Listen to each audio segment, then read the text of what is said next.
एक राष्ट्र एक कानून। समान नागरिक संहिता का मतलब है कि समाज के सभी वर्गों के साथ, चाहे वे किसी भी धर्म के हों, राष्ट्रीय नागरिक संहिता के अनुसार समान व्यवहार किया जाएगा, जो सभी पर समान रूप से लागू होगा। इसमें विवाह, तलाक, विरासत, गोद लेना और संपत्ति का उत्तराधिकार जैसे मुख्य क्षेत्र शामिल हैं। यह इस आधार पर आधारित है कि आधुनिक सभ्यता में कानून और धर्म के बीच कोई संबंध बरकरार न रहे। भारत समाजवादी, धर्मनिरपेक्ष, लोकतांत्रिक गणतंत्र है। विविधता भारत का सार है, लेकिन कानून में विविधता अन्यायपूर्ण है। भारतीय संविधान का अनुच्छेद 14 कहता है कि देश के कानून के मामले में हर व्यक्ति एक ही पायदान पर है, लेकिन कानून बनाने और उन्हें लागू करने के बीच हमेशा से एक अंतर रहा है। 3 तलाक पर हालिया फैसला उन मुद्दों का संकेत है जिनका सामना मुस्लिम महिलाएं प्राचीन काल से करती आ रही थीं, और जो कदम उठाने की जरूरत थी वह समय पर नहीं किए गए। सवाल उठता है कि जब हर कोई देश के शासन के अधीन है, तो अलग अलग समुदायों के लिए अलग अलग नियम क्यों बनाए गए हैं? 135 करोड़ विविधता को स्वीकार किया जाता है, लेकिन इन सभी विविधताओं को एक ही नियम में क्यों नहीं बांध दिया जाता, ताकि हर व्यक्ति सही मायने में एक हो जाए। कानून का संरक्षण और मौलिक अधिकारों की स्थापना न केवल नागरिकों तक फैली हुई है, बल्कि भारत के क्षेत्र में रहने वाले किसी भी व्यक्ति के लिए भी है। कोई भी भेदभाव, चाहे वो कुछ भी हो, हमारे कानून की सुरक्षा और कानून की समानता को परेशान करता है।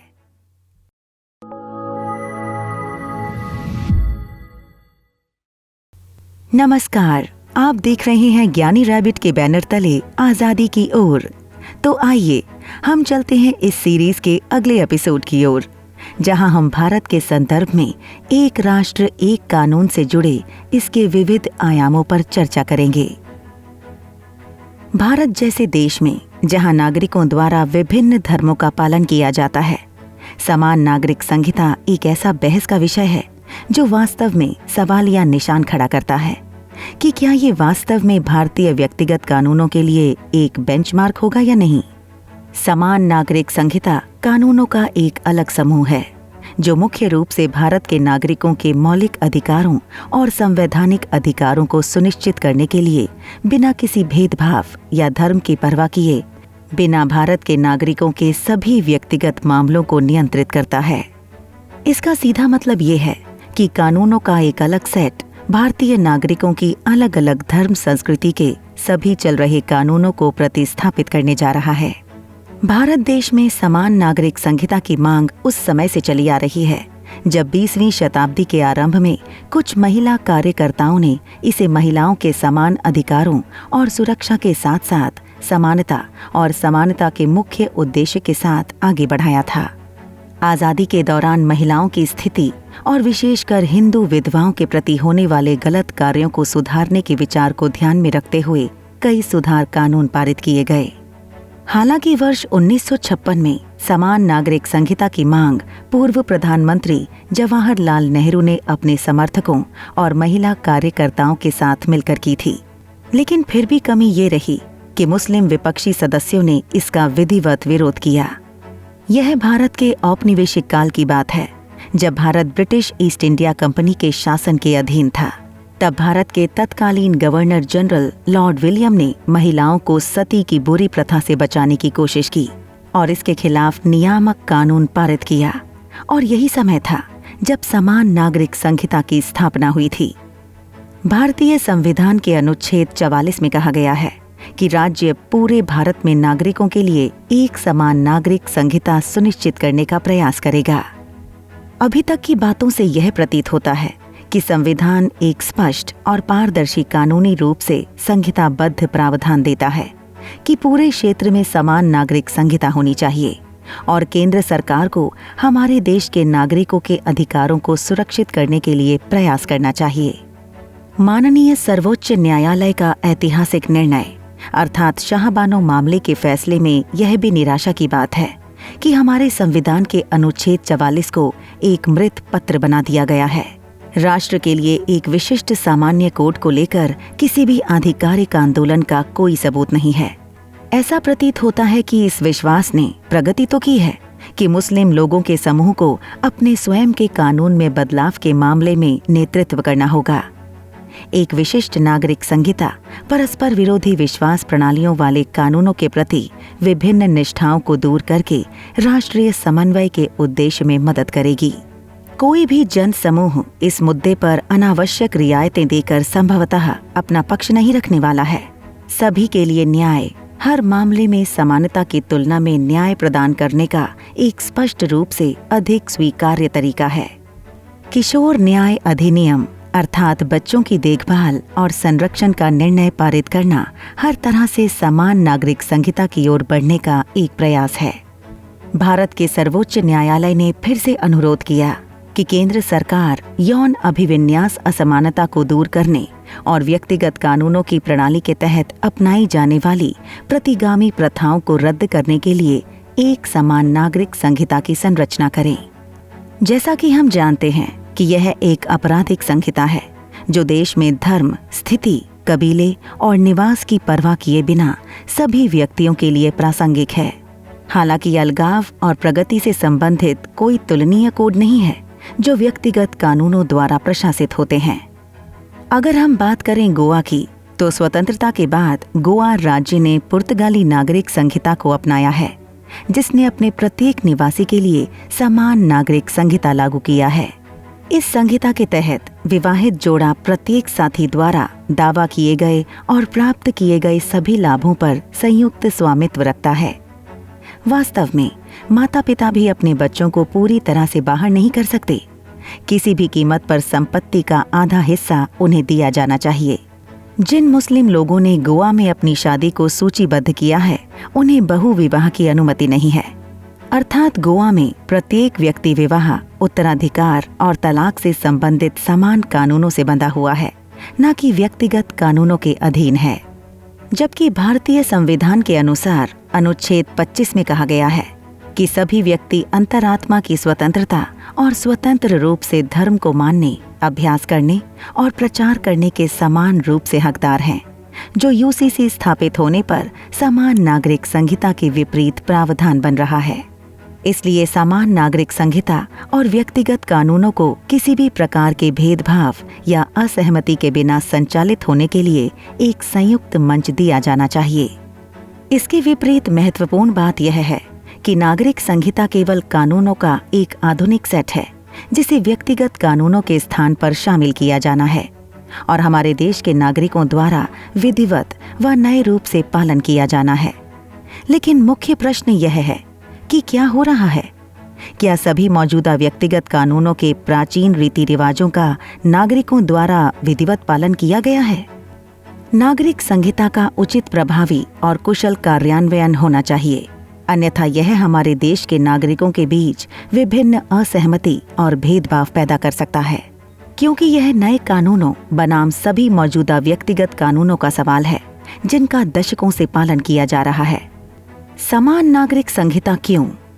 संविधान में वर्णित देश के सभी निवासियों को उनके धर्म, वर्ग, स्थिति, लिंग आदि से स्वतंत्र समान दर्जा देना राज्य का कर्तव्य है, जिसके आलोक में कुछ बिंदुओं को रखना चाहेंगे। यौन अभिविन्यास निष्पक्षता को आगे बढ़ाने के लिए नागरिक संहिता 2 लोगों को मानक पर लाएगा। यह वोट बैंक की राजनीति को कम करेगा, जो कि अधिकांश राजनीतिक दल हर चुनाव के दौरान करते हैं। आधिकारिक अदालत की निगाह में सभी निवासी भारतीय समान हैं, अर्थात व्यक्तिगत कानूनों को छोड़कर आपराधिक कानून और अन्य सामान्य कानून सभी के लिए समान हैं। इन पंक्तियों के साथ नागरिक संहिता राष्ट्रीय जुड़ाव को आगे बढ़ाने के लिए महत्वपूर्ण है। यह भारत को एकीकृत करेगा। भारत कई धर्मों, रीति रिवाजों और प्रथाओं वाला देश है। यह आज़ादी के बाद से पहले से कहीं अधिक भारत को एकीकृत करेगा। यह प्रत्येक भारतीय को उसकी जाति, धर्म या जनजाति के बावजूद एक राष्ट्रीय नागरिक संहिता के तहत लाएगा। आधुनिक प्रगतिशील राष्ट्र का संकेत। यह इस बात का संकेत है कि राष्ट्र जाति और धार्मिक राजनीति से दूर चला गया है। जबकि हमारी आर्थिक वृद्धि महत्वपूर्ण रही है, लेकिन हमारी सामाजिक वृद्धि पिछड़ गई है।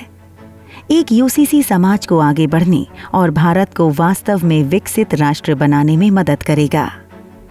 यह वास्तविक धर्मनिरपेक्षता को बढ़ावा देता है। यूसीसी का मतलब यह नहीं है कि यह लोगों को अपने धर्म का पालन करने की स्वतंत्रता को सीमित कर देगा। इसका मतलब सिर्फ ये है कि प्रत्येक नागरिक के साथ समान व्यवहार किया जाएगा और सभी को किसी भी धर्म की परवाह किए बिना समान कानूनों का पालन करना होगा। परिवर्तन प्रकृति का नियम है। अल्पसंख्यक लोगों को उन कानूनों को चुनने की अनुमति नहीं दी जानी चाहिए जिनके तहत वे प्रशासित होना चाहते हैं। ये धार्मिक कानून एक विशिष्ट अस्थायी संदर्भ में तैयार किए गए थे और बदले हुए समय में भी स्थिर नहीं रहना चाहिए। पर्सनल लॉ वैकल्पिक न्यायिक प्रणाली की तरह है जो आज भी हजारों साल पुराने मूल्यों पर चलते हैं। एक यूसीसी पूरे देश को एकीकृत करके इसे बदल देगा। समान नागरिक संहिता क्यों नहीं? भारत में विभिन्न प्रकार की विविधता के कारण नियमों की एक विशिष्ट और समान व्यवस्था बनाना कठिन है, लेकिन हमारी सरकार नियमित सिद्धांतों पर विचार करने का प्रयास कर रही है। कई लोगों के समूह, अधिकांशतः अल्पसंख्यक नेटवर्क, समान नागरिक संहिता को सख्त अवसर के लिए उनके विशेषाधिकारों के उल्लंघन के रूप में देखते हैं। संविधान धर्म के अवसर पर किसी के पसंदीदा विशेषाधिकार को समायोजित करता है। जो भी हो, समान दिशा निर्देशों के संहिताकरण और इसके आवेग से धर्म के अवसर की सीमा कम हो सकती है। फलस्वरूप घरेलू मामलों में व राज्य में बाधा उत्पन्न होगी। नागरिक संहिता लाना एक नाजुक और गंभीर काम है। नागरिक संहिता के बारे में गलत सूचना और संहिता की सामग्री को स्पष्ट रूप से वर्णित नहीं किया जाना, जिसके आलोक में अल्पसंख्यकों का मानना है कि यह उन पर बहुमत के विचार थोपने का एक तरीका है। नागरिक संहिता की जटिल और संवेदनशील प्रकृति के कारण राजनीतिक इच्छा शक्ति की कमी। विभिन्न धार्मिक समुदायों के अलग अलग व्यक्तिगत कानून हैं जो यूसीसी बहस का राजनीतिकरण करते हैं। नागरिक संहिता से जुड़े मामले। मोहम्मद अहमद खान बनाम शाह बानो बेगम। इस मामले में तत्कालीन मुख्य न्यायाधीश बाईवी चंद्रचूड़ ने कहा कि भारत के सभी नागरिकों के लिए एक समान नागरिक संहिता विभिन्न धर्मों के लोगों के बीच सभी भेदभावों को दूर करने में मदद करेगी और कानून के प्रति निष्ठा का भाव व्याप्त होगा। जॉन वल्ला मट्टम और अन्य बनाम भारत संघ। इस मामले में यह विधिवत कहा गया है कि एक सामान्य नागरिक संहिता विश्वास प्रणालियों पर निर्भर विसंगतियों को दूर करके राष्ट्रीय समावेशन के कारण में मदद करेगी। सरला मुदगल मामला। सर्वोच्च न्यायालय ने माना कि एक हिंदू पति अपनी पहली शादी को खत्म किए बिना इस्लाम में परिवर्तित नहीं हो सकता है और किसी अन्य महिला से शादी नहीं कर सकता है। भारत में हिंदुओं, मुसलमानों, ईसाइयों और पारसियों के विभिन्न धार्मिक कानूनों का एक अनूठा मिश्रण है। सभी भारतीयों के लिए एक ही कानून में कोई समान परिवार संबंधी कानून मौजूद नहीं है, जो भारत में सह अस्तित्व में रहने वाले सभी धार्मिक समुदायों को स्वीकार किया जाता है। हालांकि उनमें से अधिकांश का मानना है कि यूसीसी निश्चित रूप से वांछनीय है और यह भारत को एक राष्ट्र के रूप में मजबूत और समेकित करने में काफी मददगार साबित होगा। संपूर्ण आयामों को जानने के बाद निष्कर्षतः हम यह कह सकते हैं कि सामान्य नागरिक संहिता धर्म से स्वतंत्र सभी निवासियों के व्यक्तिगत मुद्दों की निगरानी के लिए बहुत सारे कानून स्थापित करेगी। सच कहा जाए तो यह वास्तविक धर्मनिरपेक्षता की बुनियाद है। इस तरह के गतिशील परिवर्तन से न केवल सख्त आधार पर महिलाओं पर उत्पीड़न को समाप्त करने में मदद मिलेगी, बल्कि देश की मुख्य धारा की संरचना भी मजबूत होगी और एकजुटता को बढ़ावा मिलेगा। हमारे सामाजिक ढांचे को बदलने की जरूरत है, जो असमानताओं, अलगावों और विभिन्न चीजों से भरा हुआ है, जो हमारे मौलिक अधिकारों के साथ संघर्ष करते हैं। बदलते समय के साथ धर्म से स्वतंत्र सभी निवासियों के लिए एक समान नागरिक संहिता की आवश्यकता उभरी है, जो यह गारंटी दे कि उनके महत्वपूर्ण और संवैधानिक अधिकार सुरक्षित हैं। दरअसल समान नागरिक संहिता को लाकर धर्मनिरपेक्षता और राष्ट्रीय अखंडता को भी मजबूत किया जा सकता है। भारतीय संविधान धर्मनिरपेक्षता की बात करता है, जिसका अर्थ है कि किसी राज्य का कोई धर्म नहीं है। इसलिए 42वें संविधान संशोधन अधिनियम के बाद संविधान की प्रस्तावना में धर्मनिरपेक्षता शब्द डाला गया है। संविधान का 42वां संशोधन अधिनियम 1976 भारत का सबसे संदिग्ध और विवादास्पद संशोधन है। दरअसल हुआ ये कि भारत की प्रस्तावना, जो पहले संप्रभु लोकतांत्रिक गणराज्य थी, को संप्रभु समाजवादी धर्मनिरपेक्ष लोकतांत्रिक गणराज्य में बदल दिया गया। यह इंदिरा गांधी की अध्यक्षता वाली भारतीय राष्ट्रीय कांग्रेस द्वारा किया गया था और इसे सबसे विवादास्पद संशोधन के रूप में जाना जाता है, क्योंकि यह पूरी तरह से आपातकाल के दौरान व्यक्तिगत महत्वाकांक्षाओं को पूरा करने के लिए लाया गया था। यह आपातकालीन युग व्यापक रूप से अलोकप्रिय था और 42वां संशोधन सबसे विवादास्पद मुद्दा था।